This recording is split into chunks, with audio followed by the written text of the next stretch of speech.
We are live. Welcome one and welcome all to the one and the only Junk Shop Library channel, home of Improv Bible Study. The first, the last, the only and most unsafe for work or for children Bible study on the YouTube, where a confirmed atheist reads every last suffering word of the King James Version of 1611 and then rips it a new asshole. I mentioned not for children, right? I don't see any children in the chat, but if you're lurking, skedaddle. Sorry, kids. This is not for your eyes. All right, I want to say hello to all my friends who have identified themselves in the chat. I see Dave, Critical Cripple. I see Amiga Nuts and Mr. Shadow Kitty. I see Morton Nielsen, sorry, my friend, who is about to engage the old drivetrain. I see Brainbug and Angie Dell. I see Godless Granny sneaking in at the last minute. Welcome, my friends. Good to see you all, as always. Something is not right. I forgot to turn on my lamp. God damn it. Y'all get to see technology in action here. This is exclusive behind-the-scenes footage that you wouldn't normally get to see. There, wasn't that exciting? Wasn't that worth rolling in on time? My. God the Sewing, hello, my friend. Good to see you as always. All righty. Well, it has been all of 3 days since we last congregated together. We are here today to enter the enigmatic book of Nehemiah, one of which I have no memory whatsoever from my Sunday-School-and-Churchin Days, as I said in the description. Hello, Edward. Good to see you. But before we do that, we must do the thing. We must read the crawler. Down in the crawler, you see in alphabetical order the names of my fantabulous patrons, the folks who have reached down into their hearts and, more importantly, in these trying times, into their wallets and seen fit to donate something per month to the ongoing efforts to improve the library. The new computer will be here before we know it. We are so close, so few steps separate us from technological excellence. B, Brainbug, Mark Caesar, Paul Camish, Kim, Linda, the Lone Wanderer, Matt Pig, Mama Atheist, Nikki, Rain, and Santi the Sane. Thank you so much to each and every one of you. Your contributions really do mean the world and have made us able to do some things that we would not have been able to do otherwise, and it is immensely, immensely appreciated. Godless Granny knows a Nehemiah song. I myself do not. I know a Jeremiah song. He was a bullfrog, a good friend of mine. Theo Sam, hello, Mr. Eyeballs. Good to see you as always. All right. Y'all ready for this shit? I don't know if I am, but we got to do it. We got to do it. Every verse, every book, that's what I promised the people, and that is what the people shall have.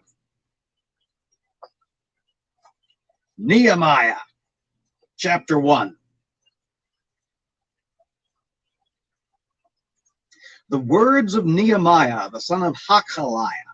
And it came to pass in the month Chislev, in the 20th year, as I was in Shushan the palace, that Hanani, one of my brethren, came, he and certain men of Judah, And I asked them concerning the Jews that had escaped, which were left of the captivity, and concerning Jerusalem.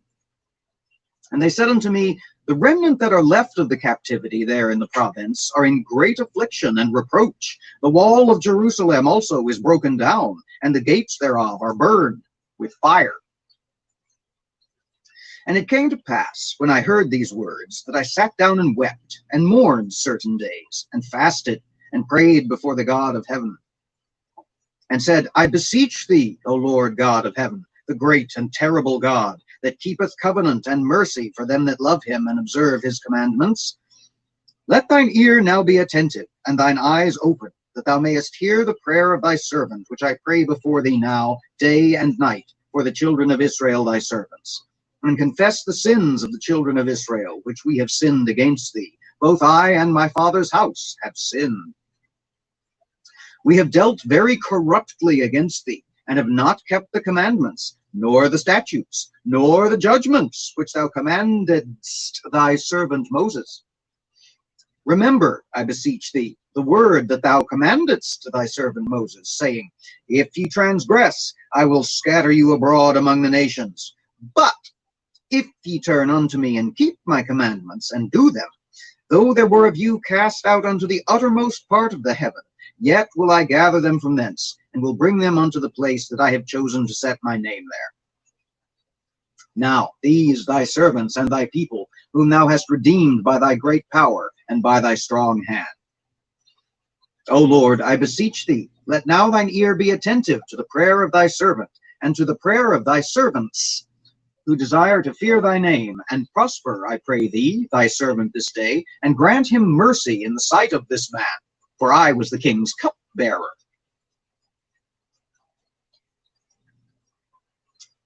That's all there is to chapter 1.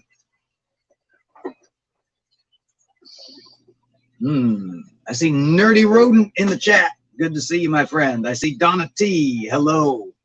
Good to see y'all as always. All righty. So we're going back in time again.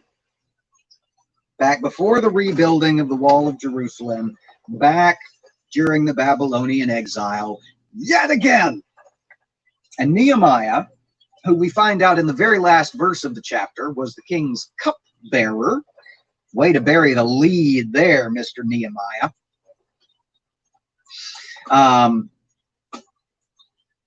Has learned that the wall of Jerusalem is broken down and that there's people in exile. This is a bad prologue. This is a bad prologue, y'all. Apparently, I'm going into the prophets, just criticizing the fuck out of the writing style and the construction, because we hadn't had much in the way of theology here in the prophets so far. But this is not how you write a prologue. You don't write a prologue and only place it in time in month and year. I mean, that sounds good, but this is the month Kislev, which we have not yet encountered. In the 20th year, and it does not say the 20th year of what? The 20th year of the reign of whoever the king is, that he is the cupbearer thereunto? The 20th year of the exile? The 20th year... what? There's no... It's not well written. And this is poorly compiled. Because you remember Ezra, that short little 10-chapter book of Ezra that it took us all of 2 days to plow all the way through from beginning to end? And it went through the reign of 3 kings and change.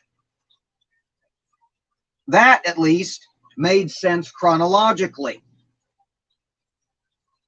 Sometimes parts of it did, which doesn't give me great hope for Nehemiah, because if you'll remember, one of my main complaints about Ezra was that parts of it made sense chronologically. Little chunks of it made sense chronologically. And then we would bloop back in time, far and away, sometimes generations back in time would we bloop. Nerdy Rodent says the Mongol 40th of the month cripple in the year bacon feast. And that makes as much damn sense as this month Chizli in the 20th year. Now it does say in the 20th year, no, not when I was in Shushan the palace, as I was in Shushan the palace. So he just happens to be in the palace in the 20th year and the month Chizli thereof.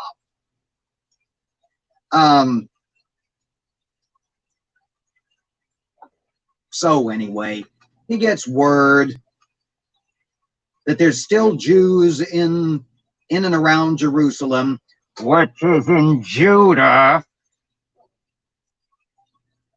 And Jerusalem's all busted to shit, and he gets all sad, and he weeps and mourns and fasts and prays. And he prays yet another of these exact same goddamn prayers.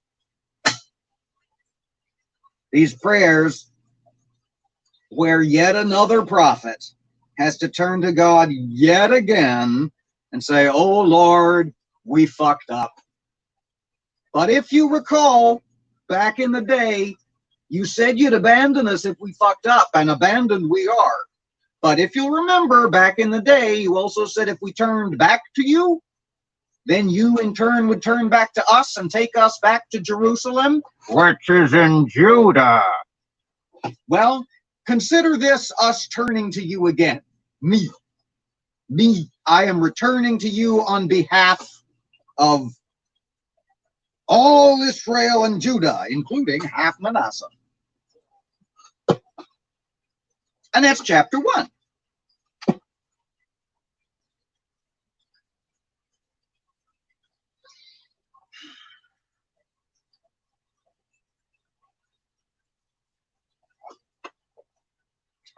Chapter 2. Hey, Julie. Good to have you in the chat. Welcome, my love. Chapter 2. And it came to pass in the month Nisan, just got one S, in the month Nisan, in the 20th year of Artaxerxes the king. Okay, so it's this 20th year is the 20th year of the reign of Artaxerxes, the third king that Ezra covered. So this is at least laid out in something vaguely approximating chronological order, Ezra and Nehemiah. Okay, I take back some of what I said about the compilation skills of the Council of Nicaea. Some. And it came to pass in the month Nisan, in the 20th year of Artaxerxes the king, that wine was before him. And I took up the wine and gave it unto the king. Now I had not been before time sad in his presence. Wherefore the king said unto me, why is thy countenance sad, seeing thou art not sick? This is nothing else but sorrow of heart. Then I was very sore afraid, and said unto the king, let the king live forever. Why should not my countenance be sad, when the city, the place of my father's sepulchres, lieth waste, and the gates thereof are consumed with fire? Then the king said unto me, for what dost thou make request? So I prayed to the God of heaven. And I said unto the king, if it please the king, and if thy servant have found favor in thy sight, that thou wouldest send me unto Judah, unto the city of my father's sepulchres, that I may build it. And the king said unto me, the queen also sitting by him, for how long shall thy journey be, and when wilt thou return?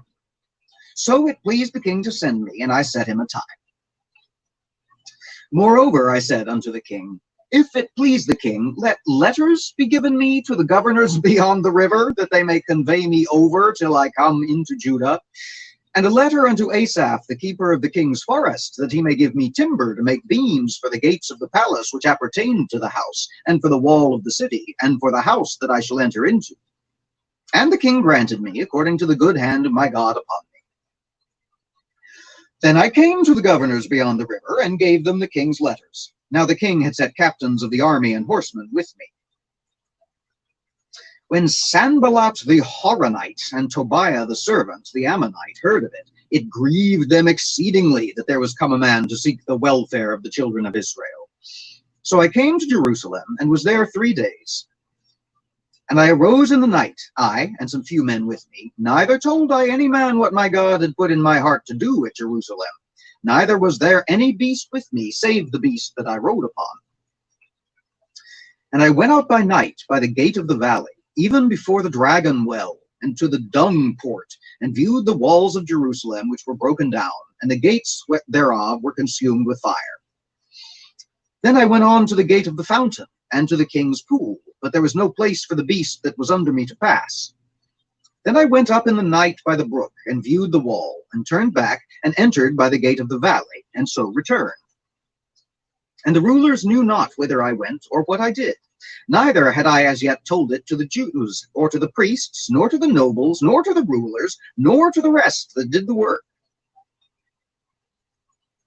Then said I unto them, Ye see the distress that we are in, how Jerusalem lieth waste, and the gates thereof are burned with fire. Come, and let us build up the wall of Jerusalem, that we be no more a reproach. Then I told them of the hand of my God, which was good upon me, as also the king's words that he had spoken unto me. And they said, Let us rise up and build. So they strengthened their hands for this good work. But when Sanballat the Horonite, and Tobiah the servant, the Ammonite, and Geshem the Arabian heard it, they laughed us to scorn, and despised us, and said, What is this thing that ye do? Will ye rebel against the king? Then I answered them, and said unto them, The God of heaven, he will prosper us.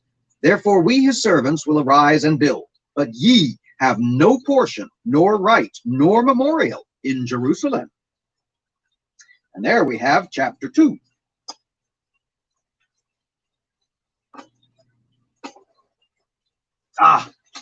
All the links. Thank you, Amiga Nuts.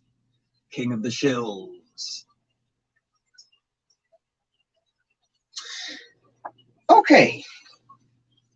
This is not a story I was taught in Sunday-School-and-Churchin Days. And I'm not entirely sure why, because you could make this shit right funny. So, Nehemiah, the cupbearer to King Artaxerxes, when Artaxerxes has been king for 20 years, finally gets word, as we noted in the last chapter, that Jerusalem's all busted up and smashed. And that night, as he's cupbearing for King Artaxerxes, King Artaxerxes notices that he's a little down at the mouth. And he says, What the hell's ailing you? You ain't sick.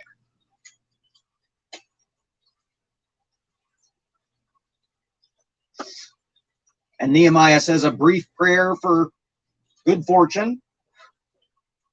And he says, well, why shouldn't I be sad? I just got word that my ancestral home's all broken up and smashed and burned with fire. Artaxerxes says, What are you building up to, Nehemiah? What do you want, kid? He says, I want to go back and rebuild my ancestral home. Artaxerxes says, How long you reckon that's going to take? And Nehemiah, the cupbearer, gives him an off-the-cuff estimate of how long it's going to take to rebuild Jerusalem, essentially from the ground up. And Artaxerxes says, Sure, fine with me. And Nehemiah says, you do me one other quick favor, though. Just a small thing. He says, if you could write me letters of safe passage to get there and go over, And also fill out my permission slip so that the governor of the forests knows that you've given me license to cut down some of his trees and build a wall with it. And hang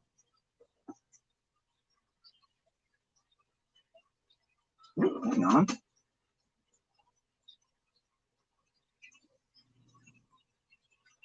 Whoops, I saw Julie say hi to Paul, but I didn't see Paul sneak in. Hi, Paul. Sorry, my chat's acting up again. Yay.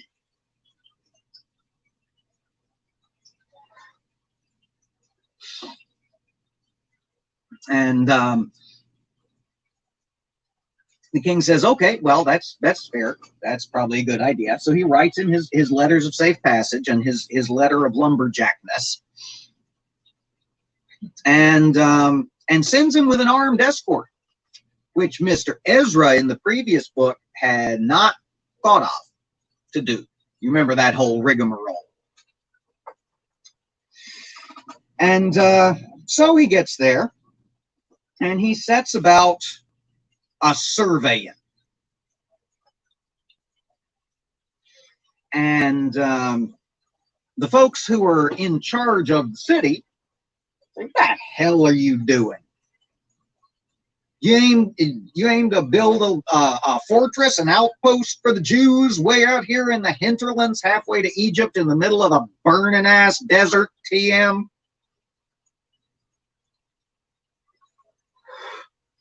Nehemiah says, you mind your own damn business. And he goes to bed. And then he gets up in the middle of the night and he sneaks out of the city, all creepsy and tricksy in the middle of the night, with no animals except for the one he's riding. And he goes out through the garbage gate, the gate of the dung. He sneaks out through the gate that's reserved for garbage, because they only had one city dump, which was the Valley of Gehenna, just outside the city. And they would just take all their rubbish out through the dung gate and throw it into Gehenna, which is where the concept of Gehenna came from by New Testament times, as a sort of celestial garbage dump where anybody God didn't like gets tossed.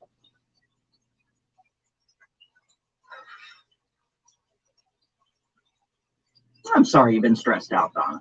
Sorry to hear that.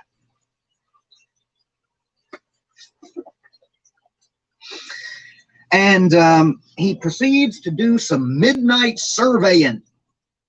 He proceeds to work his way around the city,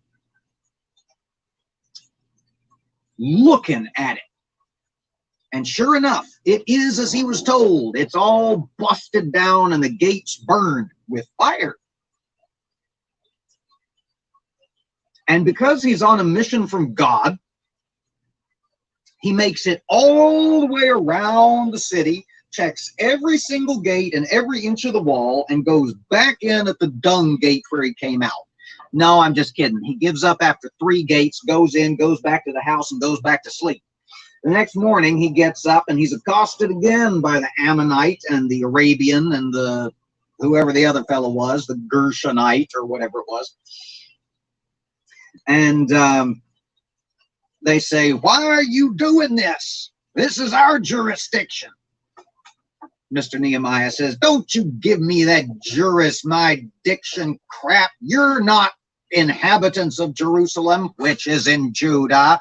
You have no ancestral sepulchres here. Get the fuck out of my way. You're foreigners. We're here to build a wall. So much for chapter 2.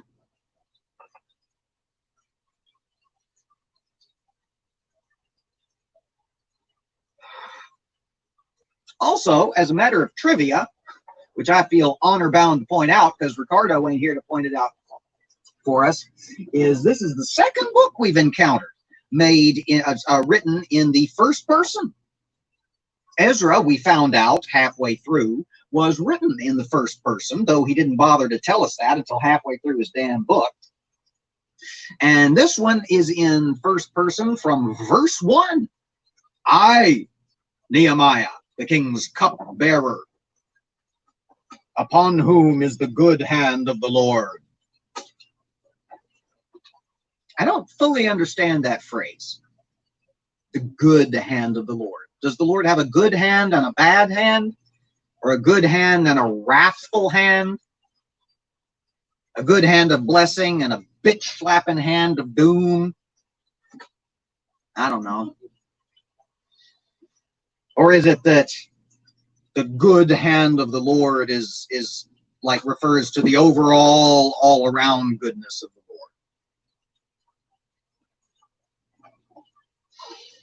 Lord? Hey, Stu, I know. Trust me, it's a known issue, my friend.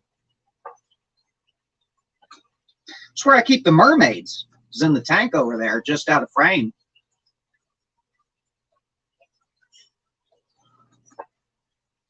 Are you now satisfied?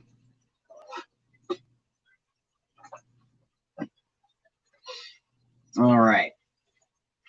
Chapter 3. I don't think I can milk anything out of the midnight ramblings and surveying techniques of Mr. Nehemiah beyond that. Chapter 3. Then Eliashib the high priest rose up with his brethren the priests, and they builded the sheep gate. They sanctified it, and set up the doors of it. Even unto the tower of Meah they sanctified it, unto the tower of Hananiel. And next to him builded the men of Jericho, and next to them builded Zachar the son of Imri. But the fish gate did the sons of Hassanaah build, who also laid the beams thereof, and set up the doors thereof, the locks thereof, and the bars thereof. And next unto them repaired Meremoth the son of Urijah the son of Koz. And next unto them repaired Meshullam the son of Berechiah the son of Meshazabeel. And next unto them repaired Zadok the son of Baanah. And next unto them the Tekoites repaired, but their nobles put not their necks to the work of their Lord. Moreover, the old gate repaired Jehoiada the son of Paseah, and Meshullam the son of Besodeiah. They laid the beams thereof, and set up the doors thereof, and the locks thereof, and the bars thereof. And next unto them repaired Melatiah the Gibeonite, and Jadon the Meronothite, the men of Gibeon and of Mizpah, unto the throne of the governor on this side the river. Next unto him repaired Uzziel the son of Harhiah of the goldsmiths. Next unto him also repaired Hananiah the son of one of the apothecaries, and they fortified Jerusalem unto the broad wall. And next unto them repaired Rephaiah the son of Hur, the ruler of the half part of Jerusalem. And next unto them repaired Jediah the son of Harumbath, even over against his house. And next unto him repaired Hattush the son of Hashabniah, Malchijah the son of Harim, and Hashub the son of Pahath Moab repaired the other piece and the tower of the furnaces. And next unto him repaired Shallum the son of Hahoshesh, the ruler of the half part of Jerusalem, he and his daughters. Valley Gate repaired Hanun and the inhabitants of Zanoah. They built it and set up the doors thereof, the locks thereof, and the bars thereof, and 1,000 cubits on the wall unto the dung gate. But the dung gate repaired Malchiah the son of Rechab, the ruler of part of Beth Hakarem. He built it and set up the doors thereof, the locks thereof, and the bars thereof. But the gate of the fountain repaired Shallun the son of Kolhoseh, the ruler of part of Mizpah. He built it and covered it, and set up the doors thereof, the locks thereof, and the bars thereof, and the wall of the pool of Siloah by the king's garden, and unto the stairs that go down from the city of David. After him repaired Nehemiah the son of Azbuk, the ruler of the half part of Beth Zur, unto the place over against the sepulchres of David, and to the pool that was made, and unto the house of the mighty. After him repaired the Levites, Rehum the son of Bani. Next unto him repaired Hashabiah, the ruler of the half part of Keilah in his part. After him repaired their brethren, Bavai the son of Henadad, the ruler of the half part of Keilah. And next to him repaired Azer the son of Jeshua, the ruler of Mizpah, another piece over against the going up to the armory at the turning of the wall. After him Baruch the son of Zabbai earnestly repaired the other piece from the turning of the wall unto the door of the house of Eliashib the high priest. After him repaired Meremoth the son of Urijah the son of Koz another piece from the door of the house of Eliashib even to the end of the house of Eliashib. After him repaired the priests, the men of the plain. After him repaired Benjamin and Hashub over against their house. After him repaired Azariah the son of Maaseiah the son of Ananiah by his house. After him repaired Binui the son of Henadad another piece from the house of Azariah unto the turning of the wall, even unto the corner. Palal the son of Uzai over against the turning of the wall, and the tower which lieth out from the king's high house that was by the court of the prison. After him Pedaiah the son of Parosh. Moreover, the Nethinims dwelt in Ophel, unto the place over against the water gate to the east, and the tower that lieth out. After them the Tekoites repaired another piece over against the great tower that lieth out, even unto the wall of Ophel. From above the horse gate repaired the priests, every one over against his house.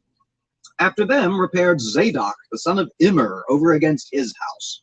After him repaired also Shemaiah the son of Shechaniah, the keeper of the east gate. After him repaired Hananiah the son of Shelemiah, and Hanun the sixth son of Zalaph another piece. After him repaired Meshulam the son of Berechiah over against his chamber. After him repaired Malchiah the goldsmith's son unto the place of the Nethinims and of the merchants, over against the gate Mithkad, and to the going up of the corner. And between the going up of the corner unto the sheep gate repaired the goldsmiths and the merchants. And that's chapter 3.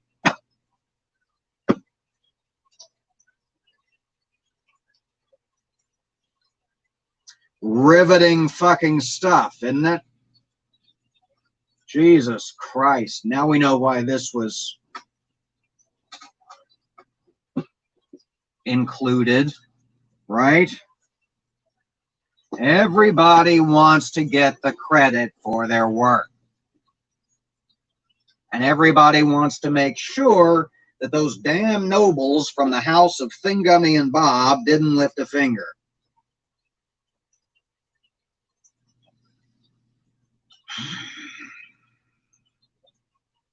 I understand why this was written. I do. Why? Oh, why was it included in the final draft? Why? I don't understand. I don't understand. Somebody help me, because I don't understand. Helmet of Salvation asks, why was it written? Well, it was written because everybody wants credit for their work. At the time, it makes sense, since this is apparently a record-keeping and surveying book. They included the absolutely enthralling portion of the book where everybody's house was given credit for the work that they did, down to the bolts thereof and the bars thereof and the locks thereof.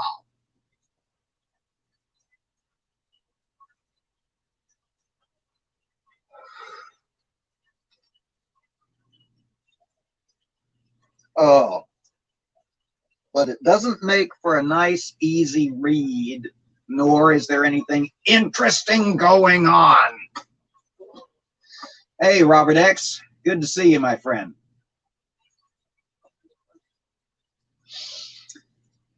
Oh.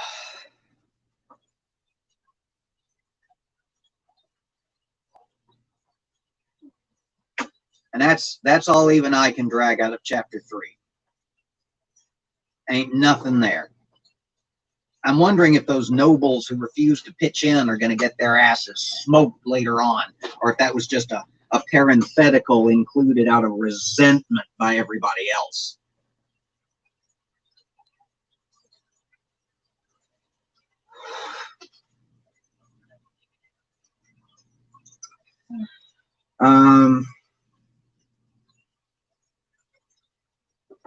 All right. Fuck this noise. Chapter. Wait, hang on. Do I see the question above? Which question? Oh, why was it written? Yeah, I addressed that. Oh, I'm sorry. I'm not listening. All right, chapter 4, y'all. See if we get anything happening.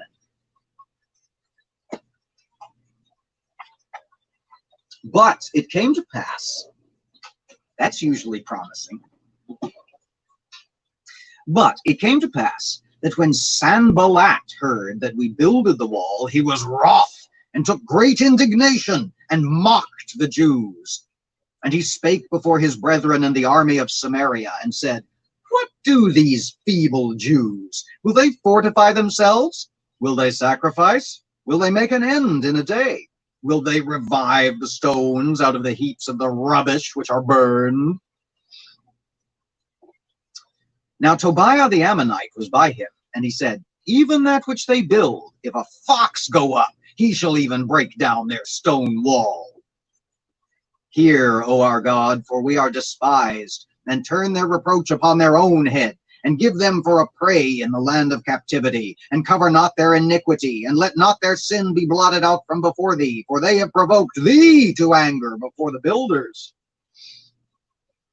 So we built the wall, and all the wall was joined together unto the half thereof, for the people had a mind to work. But it came to pass that when Sanballat and Tobiah and the Arabians and the Ammonites and the Ashdodites heard that the walls of Jerusalem were made up, and that the breaches began to be stopped, then they were very wroth, and conspired all of them together to come and to fight against Jerusalem and to hinder it. Nevertheless, we made our prayer unto our God, and set a watch against them day and night because of them. And Judah said, The strength of the bearers of burdens is decayed, and there is much rubbish, so that we are not able to build the wall. And our adversaries said, They shall not know, neither see, till we come in the midst among them, and slay them, and cause the work to cease. And it came to pass, that when the Jews which dwelt by them came, they said unto us 10 times, From all places whence ye shall return unto us, they will be upon you. Therefore set I in the lower places behind the wall, and on the higher places. I even set up the people after their families with their swords, their spears, and their bows. And I looked, and rose up, and said unto the nobles, and to the rulers, and to the rest of the people, Be ye not afraid of them. Remember the Lord, which is great and terrible, and fight for your brethren, your sons and your daughters, your wives and your houses. And it came to pass, when our enemies heard that it was known unto us, and God had brought their counsel to naught, that we returned all of us to the wall, every one unto his work. And it came to pass from that time forth, that the half of my servants wrought in the work, and the other half of them held both the spears, the shields, and the bows, and the habergeons, and the rulers were behind all the house of Judah. They which builded on the wall, and they that bear burdens, with those that laid it, every one with one of his hands wrought in the work, and with the other hand held a weapon. For the builders, every one had his sword girded by his side, and so builded. And he that sounded the trumpet was by me. And I said unto the nobles, and to the rulers, and to the rest of the people, The work is great and large, and we are separated upon the wall, one far from another. In what place therefore ye hear the sound of the trumpet, resort ye thither unto us. Our God shall fight for us. So we labored in the work, and half of them held the spears from the rising of the morning till the stars appeared. Likewise, at the same time, said I unto the people, Let every one with his servant lodge within Jerusalem, that in the night they may be a guard to us, and labor on the day. So neither I, nor my brethren, nor my servants, nor the men of the guard which followed me, none of us put off our clothes, saving that every one of them put them off for washing. And there we have chapter 4.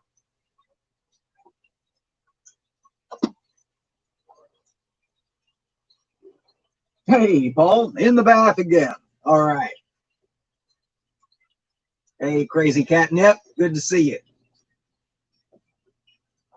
And Ricardo, hello, my friend. Good to see you as always. All right, so this pesky Ammonite and his friends, they start to make fun of these wall-building Jews. They say, this ain't gonna work. This ain't gonna work. They're gonna suck at this. You just watch.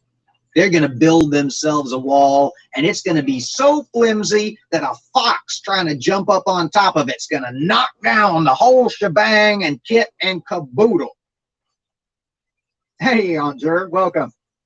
Goodness sakes, we got a lot of folks up in here. I love it. Thank you all so much for coming. Well, word gets back to Mr. Nehemiah that they're being made fun of. So what does he do? He keeps building, all of them. And this pesky Ammonite and his friends say, oh, fuck this noise. I'm not putting up with this wall building in my territory. Let's go knock it down. And word of this gets back to Mr. Nehemiah from some brethren round and about who live over near this pesky Ammonite and his friends. And he gets word that there's fixing to be an armed attack upon the wall. So he issues short arms to the men and has half of them stand by waiting with everybody's weapons, just standing there looking out over the plain, down into the valley, across the burning ass desert. TM. Whoops, shit, I dropped my spear and my bow. It's what happens when you do a little too much theater work. You get it in your mind that you're carrying something, and if you do something that makes you drop it, you go, oh shit. Okay. And not only that, but he arms the builders so that they're only building the wall with one hand. They've got their other hand on their sword. It's going to take them a little longer, but they're not going to be taken by surprise. They don't even strip down for the night, except to wash their clothes. I love the point that they actually, yeah, I saw that stool. I mean, I don't know what to tell you. The children of Israel is who we're talking about.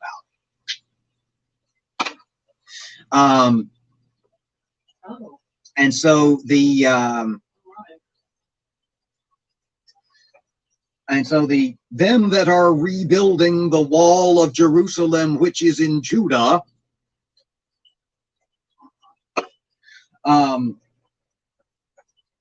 yeah, I love this nitpicky little point that Nehemiah makes sure to sneak in, that it's not that they're in any danger of becoming ritually unclean while rebuilding the wall. Because it's not that they refuse to strip down, period. It's just that they don't strip down to sleep. They do, in fact, take off their clothes in order to wash them. Very important. He's also apparently still got King Artaxerxes' little mini traveling army that was sent along with him. Because they're mentioned as still being with him. They're in this army raising and anti-Ammonite building campaign time. Busy little chapter, wasn't it?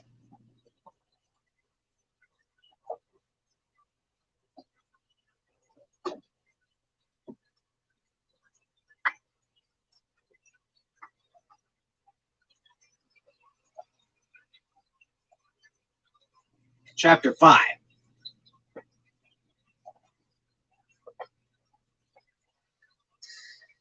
And there was a great cry of the people and of their wives against their brethren the Jews, for there were that said, we, our sons and our daughters, are many, therefore we take up corn for them, that we may eat and live. Some also were there that said, "We have mortgaged our lands, vineyards, and houses that we might buy corn because of the dearth." There were also that said, "We have borrowed money for the king's tribute, and that upon our lands and vineyards. Yet now our flesh is as the flesh of our brethren, our children as their children.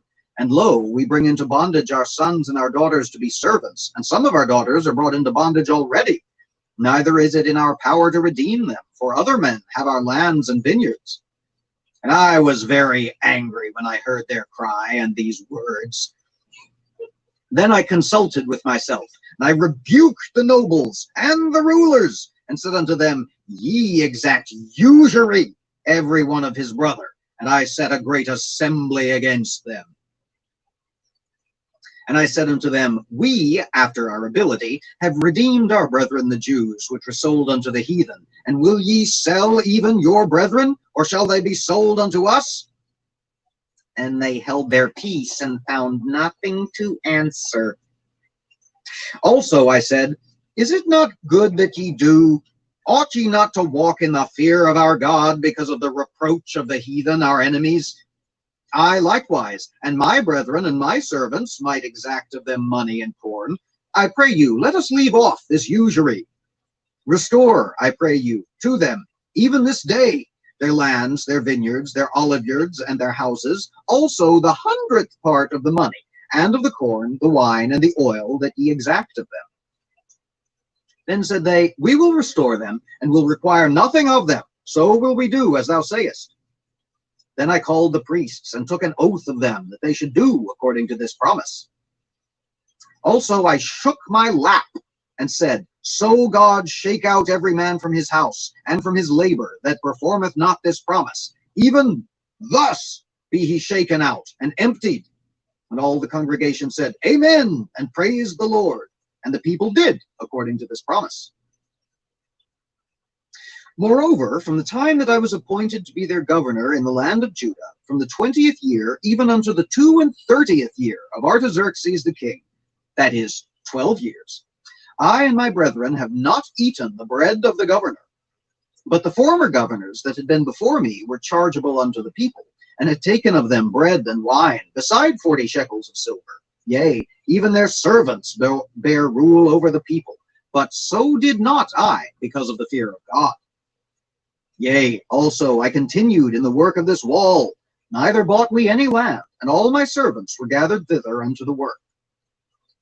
Moreover, there were at my table 150 of the Jews and rulers, besides those that came unto us from among the heathen that were about us. Now that which was prepared for me daily was 1 ox and 6 choice sheep. Also fowls were prepared for me, and once in 10 days store of all sorts of wine.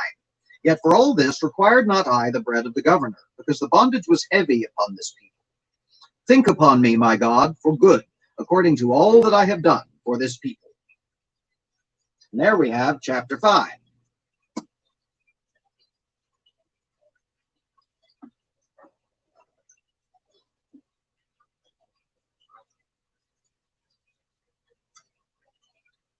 Kind of a look at me little chapter, isn't it?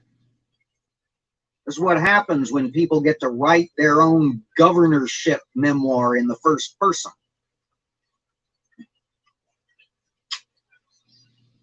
Well, so anyway, word gets back to Mr. Nehemiah, as word apparently tends to do. Oh, and by the way, Mr. Nehemiah is now the governor of the Judaic region. Nice long step up from cupbearer to the king. Aunt Jura says bread of the government. Bread of the governor. Tribute tax to be paid to the governor.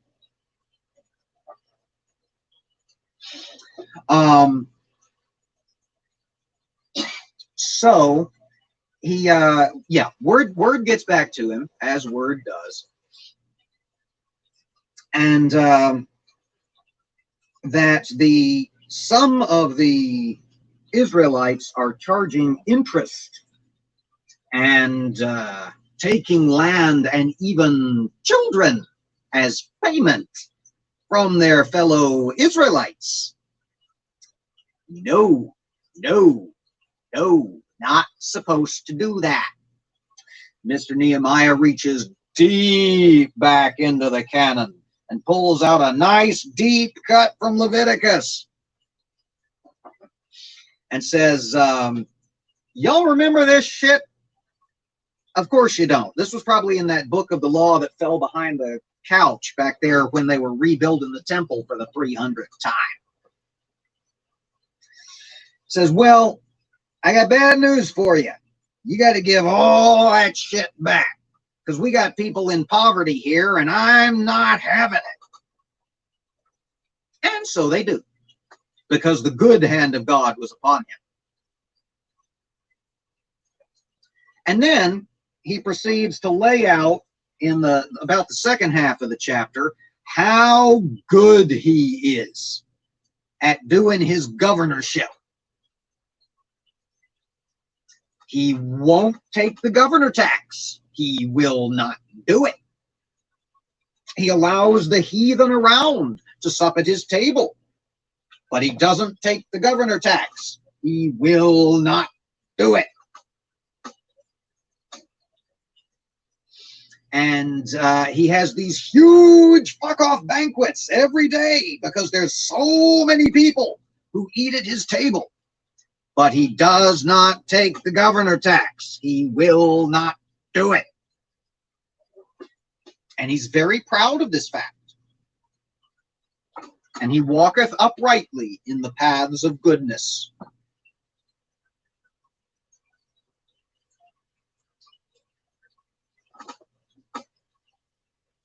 I mean, I know we had to get Jerusalem rebuilt at some point, but did it have to be at the hands of such a weirdo? I mean, this pompous ass Nehemiah is just rampaging around all over the place, telling everybody how good he is at what he does and how naughty this pesky Ammonite and his buddies are, and how spectacular he is at this wall building shit, and his weird adventure of sneaking out in the middle of the night to survey 3 of the 12 gates of Jerusalem. And I mean, this guy's just weird, and it's all in the first person, which makes it even weirder still. This is the strangest book so far. I mean, like I said, this is what happens when you get to write the history of your time in office in the first person and have it canonized.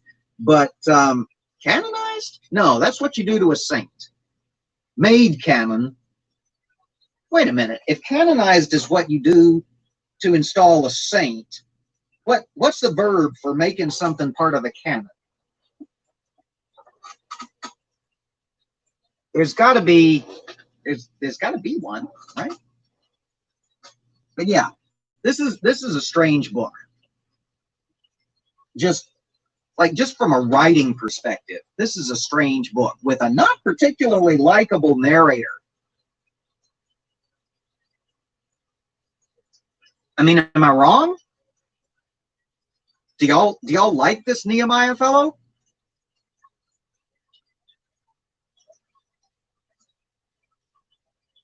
Is there something I'm missing? Is there, I mean, yes, he's all righteous and rebuilding and shit, but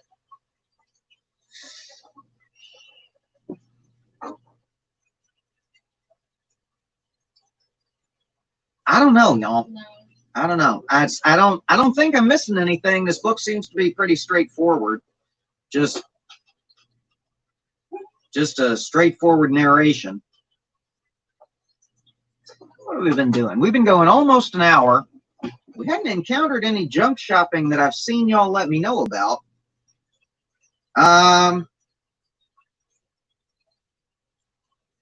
Let's see, how long is 6?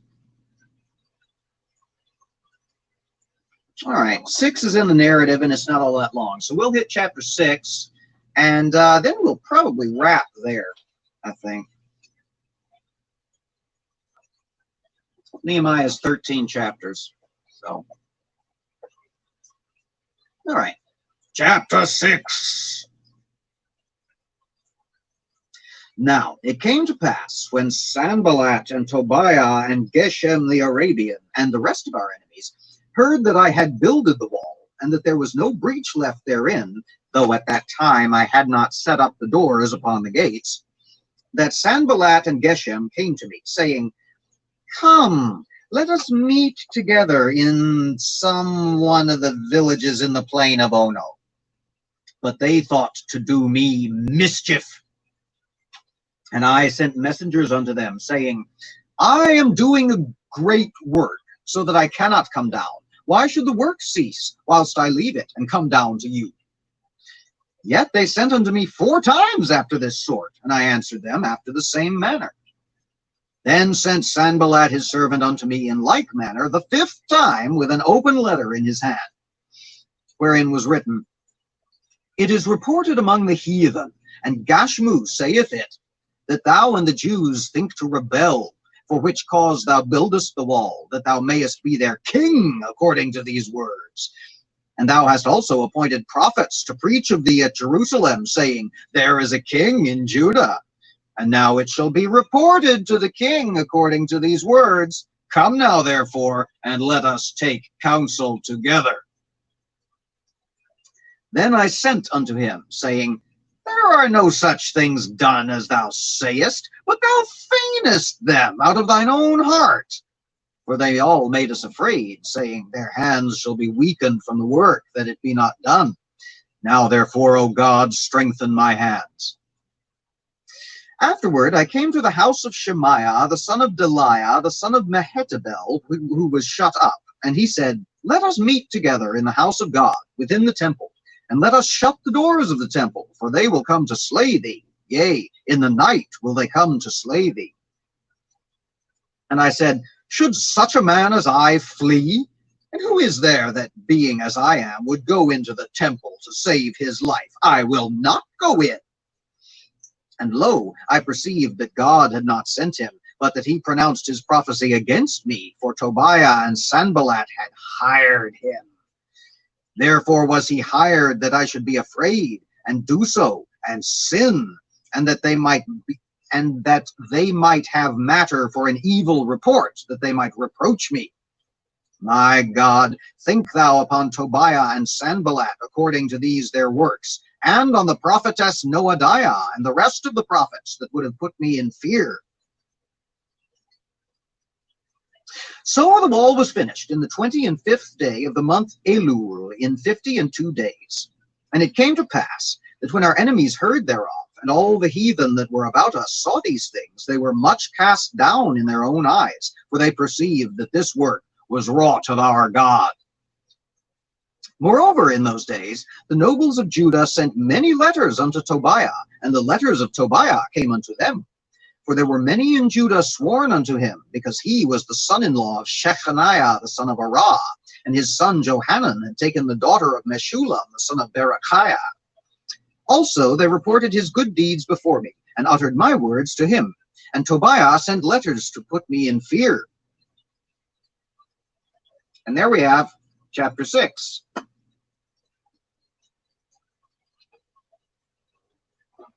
Yeah, amiga, that's a potential smite, but it skated right by us. Did not smite.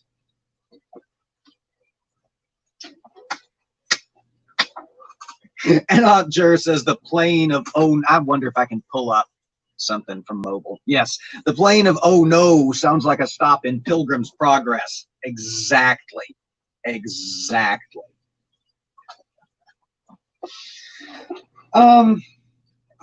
So this is another one of those stories that's just telltale, nanny boo boo. Yeah, see, exactly. Everybody wants smiting. Stool wants smiting. Julie wants smiting. Everybody wants some smiting, and we can't scare up any smiting to save us. This is, and you would have thought that that chapter, the way that was playing out, you would have thought that would have ended in some smiting. But no. No smiting for the smiters.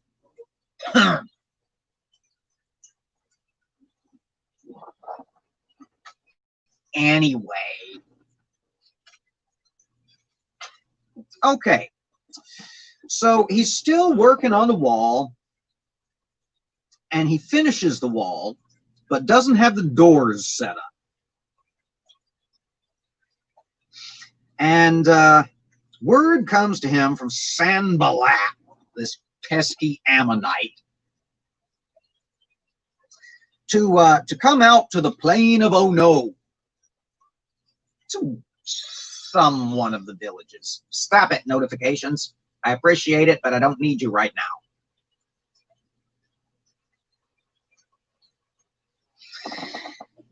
And they say, come out to the plain of Ono and meet with us. But he divines, through the power of the good hand of God that's upon him, that they mean him a mischief, and he will not go. 5 times they send to him.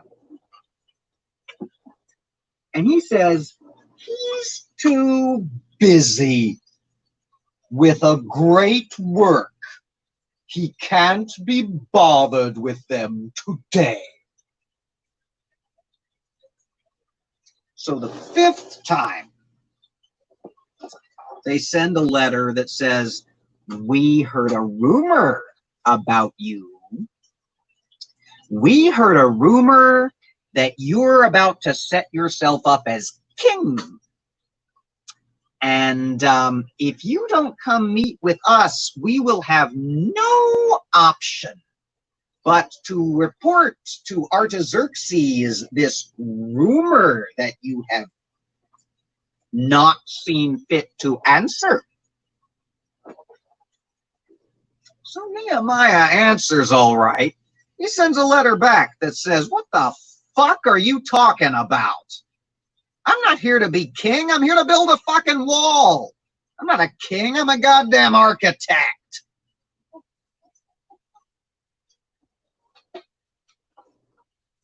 So much for that, you would think.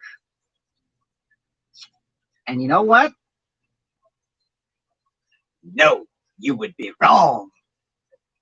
Because they hire Thingummy to come tell him to go hide inside the temple and close the door. All right, here's the thing. Angie says, so many pronunciations are so satisfying.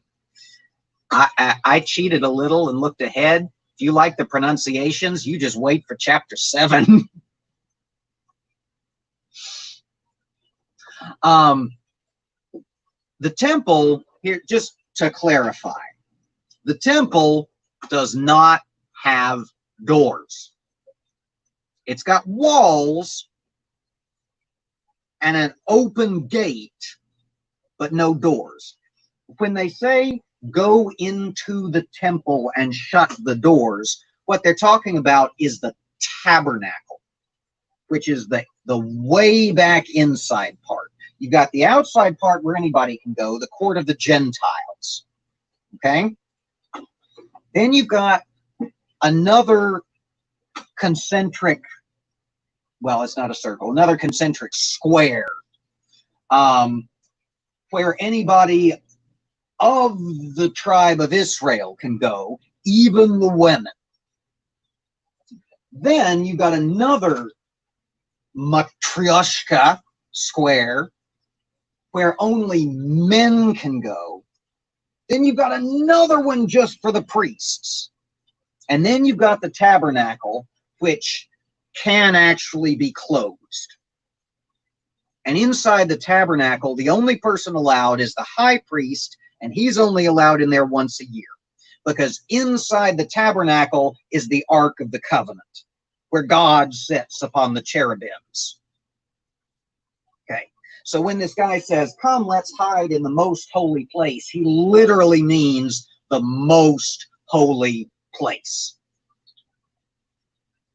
Let's go hide and close the door in God's own bedroom, which would have been not good, because King Artaxerxes has shown a surprising amount of deference to this this God of Jerusalem, which is in Judah.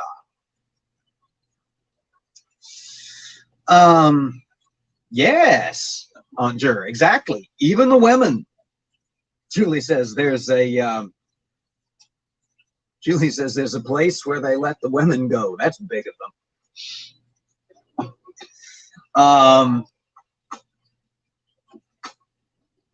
Let's see. Ignoring AVSM as usual, says Robert X. I have no earthly idea what that stands for. Is that some kind of technical jargon that's to explain what junk shopping is? I like junk shopping better. All right. So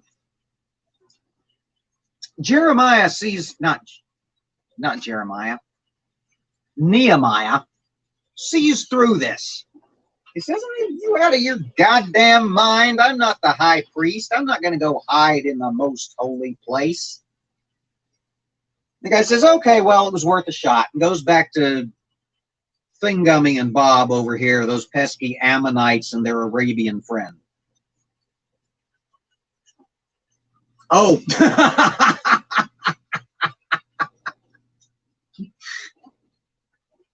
Thank you, Robert. Thank you for that very important clarification. Sorry, Stu.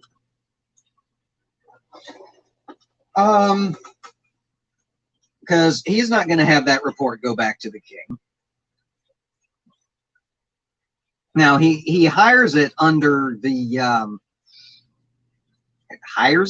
sorry, I was looking too many verses down. He hides it under the guise in verse 11 as just not being afraid. So it says, "Should such a man as I go in, I will not run. I most certainly will not." And that's when the guy says, "Okay, well, this is worth a shot." And so he goes back and finishes the wall. The entire wall around Jerusalem takes 52 days to finish building out of wood.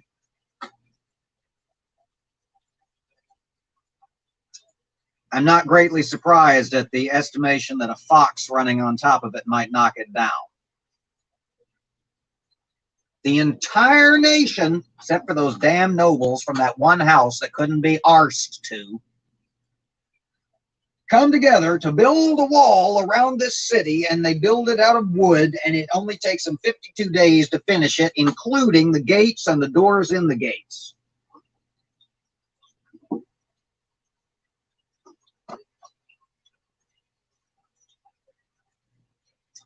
And all the heathen that were about us saw these things, and were much cast down in their own eyes. And then there's this weird business about writing letters to Tobiah. And Tobiah tries to threaten Nehemiah, and Nehemiah's not having it. Amiga Nuts questions as to whether high winds will knock down this wall. Well, there's only one way to find out.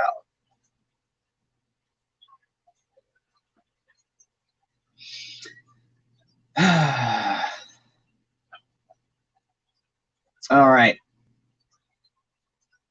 Well, chapter 7 is too long to tack on to the end of a stream that's already been running over an hour. And always leave them wanting more, right?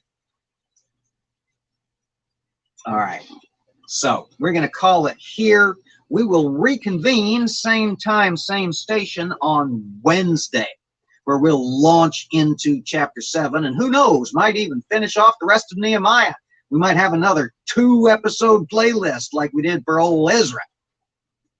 Still trying to wrap my head around the concept of having 66 playlists on my channel. That seems extreme.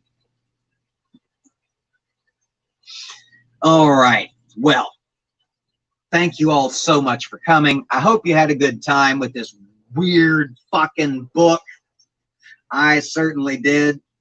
Hashtag weird fucking book.